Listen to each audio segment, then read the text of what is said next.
मेहरारू के कवि के होला आज तक हम जाने ना पहुंचे अलग अलग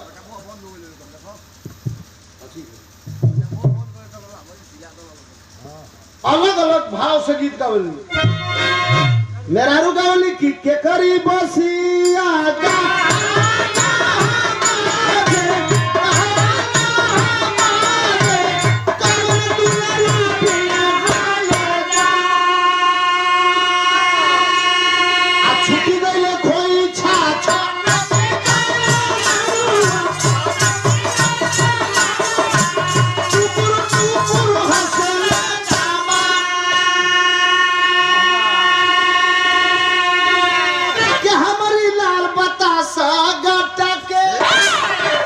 घसी काटा लैले हो ई पर के खोजल हो इनका पापा खोजल हो इनका मौसा खोजल हो इनका फूफा खोजल हो हमारी लाल बतासा गाटा के मेरा रूम चल के गिर एक लाइन और गाओ नहीं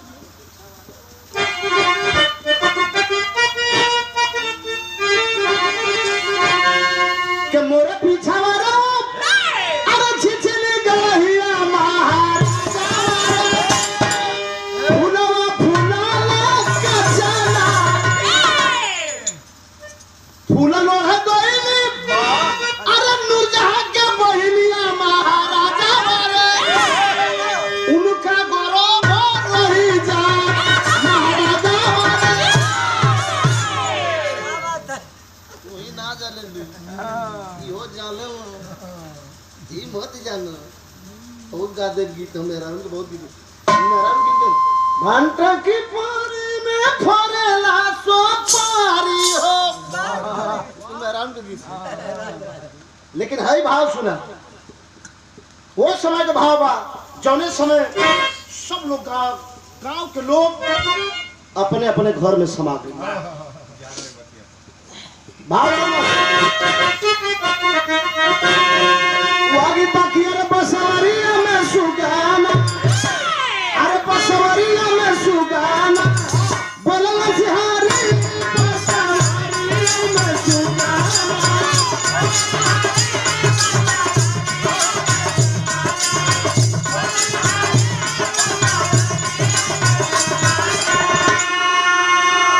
लेकिन जहर बाबा देखौले बड़ो अरे जहरावा की पतिया अरे जहरावा की पतिया सब ही पारार हो जहरावा की पतिया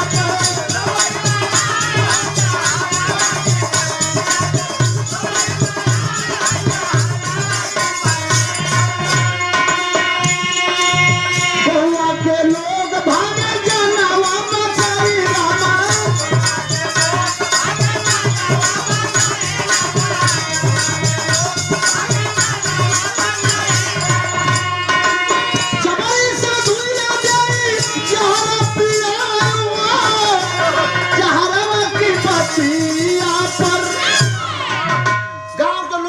प्रधान जी भी भाग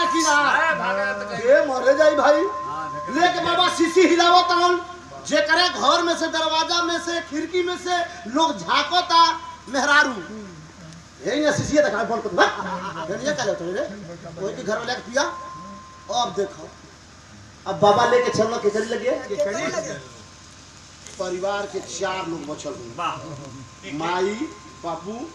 बहिन मेहरारू ये 4 लोग जितना जोर से रोत रहलो धीरे धीरे सुस्की लो कीर्ति वाला बाबा लेके मत ले आवे दादा अब बूढ़ा जाके कौन में रोवत है माई केगा रोवत है यो बाबू ये बाबू अब लेके बाबा सीसी पहुंचना के करी लगे बुढ़िया की लगे बुढ़िया के लगे हिलावत लेके गेलो कर ए बुढ़ा ल पी लो ए बुढ़ा ए लतन की से पी लो ए तन सुतर बोल लेबू लेके बाबा पहुंचल बुढ़िया की लगे रामदास की माई की लगे आ जब लेके पहुंचल हो तब बुढ़ा कथन रे बाबा बुढ़ऊ ढेर खोखता ठंडिया लेकिन नहीं के दे दो जब बुढ़ऊ सुन लगे हमारी जो भेज दिया ई जाके कहता रुको खाती में भूसा ले आई पहले भूसा ले आओ गइलन हो तो भूसा नहीं खा निकालो वही में निहुर के खड़ा हूं खचिया लगा के जंगा बछरुआ कुटा जाला सो आ कुटा जाला से किकुल के खड़ा रहो वहींगा बाबा बुढ़ऊ ओइ में खड़ा हुआ लेके सीसी पहुंचल ए चाचा निकला बाहर लौड़िया देखत ना हुर दे मुहवा में अपने ये नहीं करे को और बुढ़िया भेड़ मन तो देखत ना कोने का एकदम टकमका गइल बिया बाप का अरे बाप रे यही के तो तब पहले कैसा आया पहले में बहुत अंतर बा अब तो सूत जाती है बढ़ दे पहले तो ठीक रह बैठे अब तो सूत जाती है ले जा हेन बाबा हिलाओ सीसी रे बुढ़ा तो कौन देखत तो बाबू रे बाबू हमर नहीं हो तो बाबू रोत तो लो पी लो तुम मर जेबू तोरे बदले में तोहर लइका जी जाई तोर खानदान चली तोहर खानदान चली वाह बुढ़ऊ तो लौटा दे रहा बोले के बाबा ले को ये के दे ता कौन आई बात के ना पे हम तो सोई में सुनो तो बाबू माई होलु जो ई तो ये हमारी खातिर मरत ना तो दोनों टारत ना छो अब लेके चलना के करी लगे दुल्हनिया तो नारे राम हो राम करती रहो छाती पहाड़ उधर करे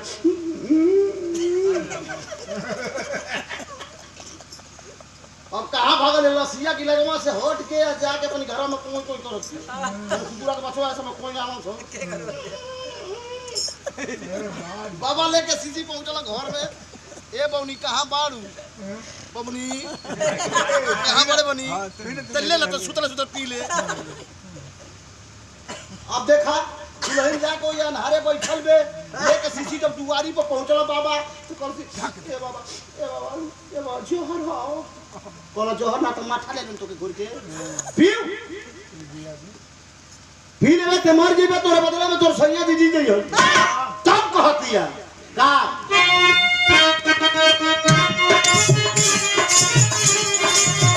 ए बाबा सुनो चढ़ली जवानी नहीं बाती मेरी नहीं बाबा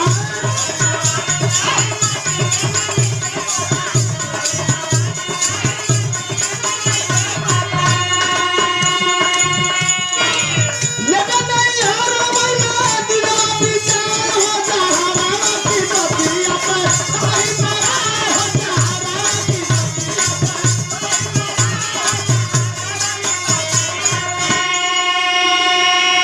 ए बाबा ले जा हमार बाबू मैं दूसरा दिया ना को देखा अरे बाप रे रंगसवा सुनत बार सा ऐसा कति एको ना बिया कर तो बहुत दिया करे के हमार बाबू मैं दूसरा दिया ना को देखा हमर कोनो जवानी बूढ़ हो गल बनी का ठीक डाल भइल बा हमार अब हम तो पड़ा रहे दिन भर ई मर की हां दूसर होई दूसर मर जाई तीसर होई जोले जवानी रही तोले कर कोनो बाबा अब रुक लू रुक रहे रुक जब रहे तो मत पाओ रंगसवा ओई में जुलो है बाहर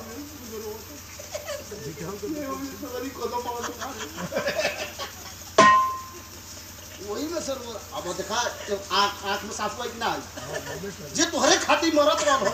उ आज कह दे कि ना ये हमार कुछ ना हो वही में तो घर भर आँख से आंसू गिरत सोचला से कि चलो बहिन हमर बिया ना बहिन का पी ले तन से पैदा भइल बिया हम अब आई एक तन से पैदा भइल 10 बाप रे अब बाबा लेके पहुंचलो कहा तो बहनिया कहा बिया हां भैया एगो पलानी हो वही पलानी की टाट की जाले पहुंचल है हेने मत हो अब ई सोचत के बाबा लेके कहला कहले भाई एक 4 आदमी रह एक आदमी तो उ जो दुल्हनिया जो तुम कहती है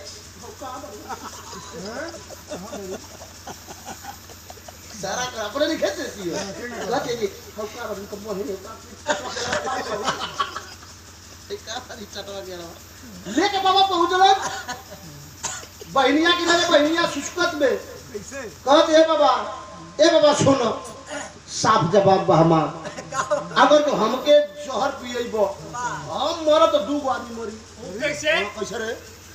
कहला कि जैसे हमार बियाह भइल बा बे मोटर गाड़ी के साइकिल का खड़खड़ चल जावे तीसरे दिन चल जावला अगर के हम मर जाए तो कहीं बोलेरो के आगे साइकिल लगा के मर जाई कलश बाबा बाबा कल तब ते कलश किन्ना इशारा करे तो का इशारा करते मास जैसे हमर शादी भइलू कैसे रही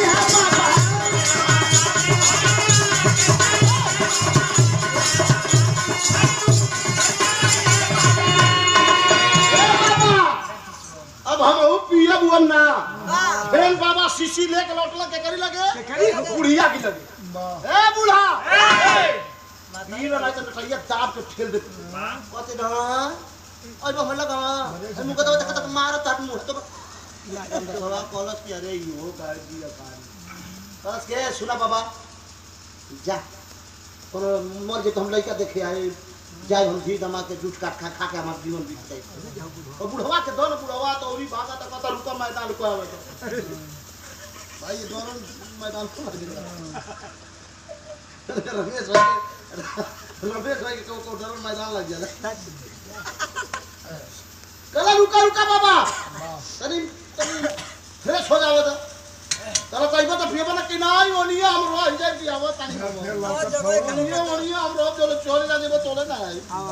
रामदास सभा कलश की ए तब जना थे कोई ना पी तब बाबा कहला कि आवा हम पियबो आवा पूरा गांव के लोग के बराबर हम पियब जहर जब जहर के बाद बाबा कहला कि हम पियब पूरा गांव के लोग फिर भरल हो चलिए माइयो आई बाबू आई बहनियों आई मेरनुओ आई बाबूजी कहतन के बाबा तनी जल्दी पिया बाबा कहला कि आधा तू पीला आधा हम आधा तू छोटो आधा हम कैसो अरे को भाई काहे के हम क्या कहत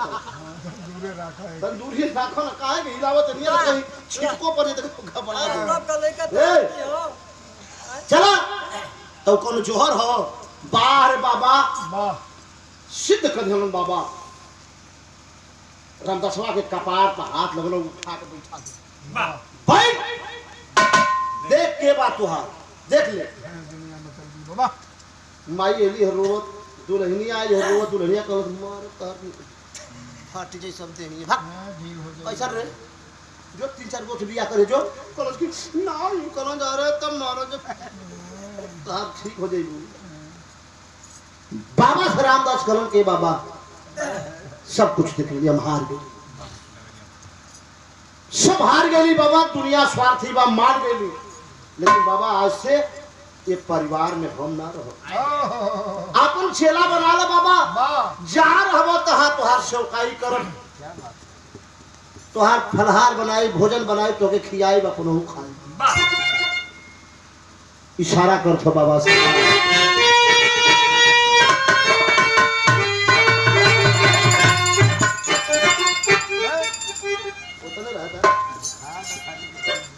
वह तरज बा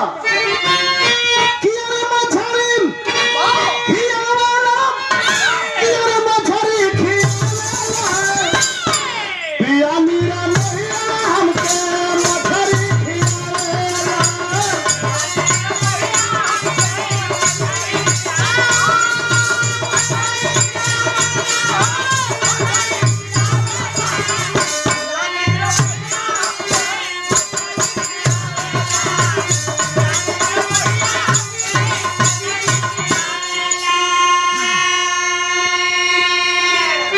पकड़ के गोर बाबा के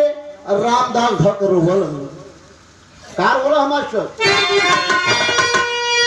अरे दोहरिया बतौले जाब अरे दोहरिया बतौले जाब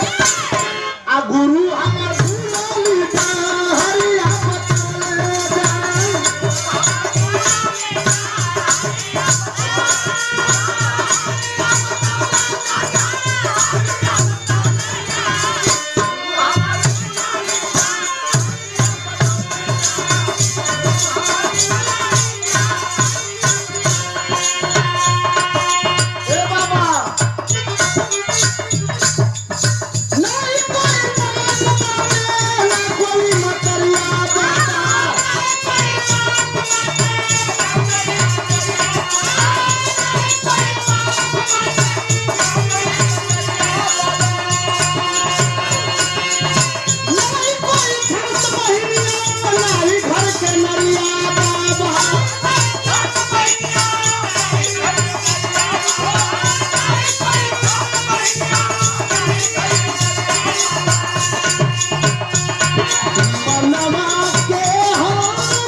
साधु बाबा कौन थे?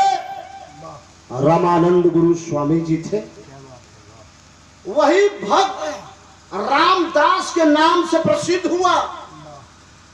औरंगजेब जैसे लोगों ने भक्त रामदास से शिक्षा दीक्षा लेने का काम किया और बाबा समझा करके कहे कि रामदास, सबसे बड़ा आश्रम है, सबसे बड़ा धर्म है तो परिवार और गृहस्थी आश्रम है। जो अपने माँ बाप का सेवा कर दिया, ये बुलंदी उसके कदमों में चूमेगी। जिसके घर माँ बाप का सेवा नहीं है, उसके घर लक्ष्मी वास नहीं करेंगी, सरस्वती वास नहीं करेंगी। ये दावे के साथ कहना चाहता हूं, जिसके घर माँ बाप का सेवा हो गया, माँ बाप खुश है, उसका परिवार खुश है, सब कुछ उसका खुश है।